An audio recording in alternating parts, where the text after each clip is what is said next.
నేనంటే ఎప్పుడైనా సరే చెప్తూ ఉన్న దేవతలు చెప్పి మనం చెప్తాను. మీరు సుఖంలో ఉన్నప్పుడు నాకు ఫోన్ చేయకండి, మీరు బాధల్లో కష్టాల్లో ఉంటే ఫోన్ చేయండి.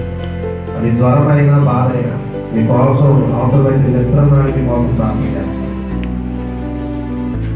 నేను మళ్ళా చెప్తున్నాను, మళ్ళీ మీరు ఆనందంగా ఉన్నప్పుడు నాకు ఫోన్ చేయకుండా పర్లేదు, మీరు హాయిగా ఆనందంగా సుఖంలో మీ కుటుంబాలతో వచ్చేళ్ళండి.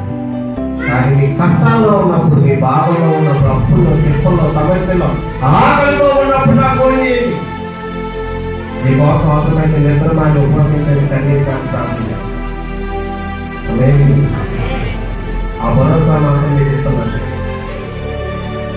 తెలియపరచండి, మీ శ్రమలో ఉన్నప్పుడు, మీ బాధలో ఉన్నప్పుడు, నీరసంగా మీరు తెలియపరచకపోతే నాకు తెలియదు. ఎందుకంటే ఇంటికి తిరిగి రాక పాటలు కానీ కాదు, తిరుమల కాడ బొమ్మల కాడ దీనికి రాకలేదు కాదు. అయితే వారికి ప్రార్థన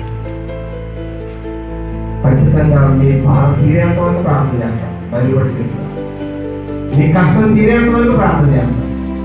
మళ్ళా మీ మొహంలో చిరునవ్వు చూసేంత వరకు ప్రార్థన చేస్తాం. అనుమానం ఏం లేదు. నా దేవుడు యాక్సెప్ట్ కూడా అబద్ధం చేస్తాం.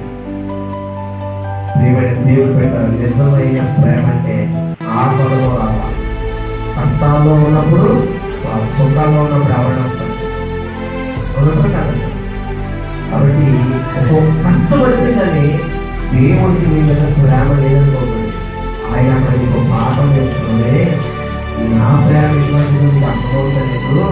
చుట్టూ బంధువులు చూసుకుని, స్నేహితులు చూసుకుని, తోటలు చూసుకుని, కన్నవాళ్ళు చూసుకుని నువ్వు ఎదుగునుకుంటున్నావేమో.